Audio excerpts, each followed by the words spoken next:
নমস্কাৰ প্ৰিয় বন্ধুসকল, মকৰ সংক্ৰান্তিত সূৰ্যই মকৰ ৰাশিত প্ৰৱেশ কৰে আৰু এই দিনটোত স্নান কৰা, তাৰপিছত পুণ্য কৰা আৰু অৰ্থাৎ দান আদি কৰি পুণ্য লাভ কৰা বিশেষ এটা মহত্ব আছে।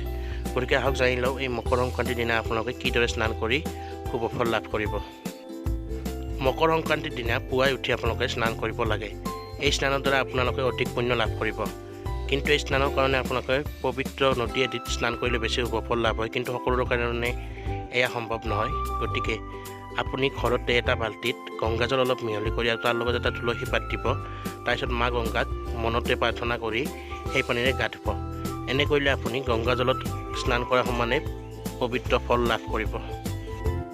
আশা কৰোঁ এইবাৰ আপোনালোকৰ জীৱনটো শুভ হওক, লগতে মকৰ সংক্ৰান্তি সকলো দুখ দুৰ্দশা নাইকিয়া কৰক, তাকে ভগৱানৰ ওচৰত কামনা কৰিলোঁ।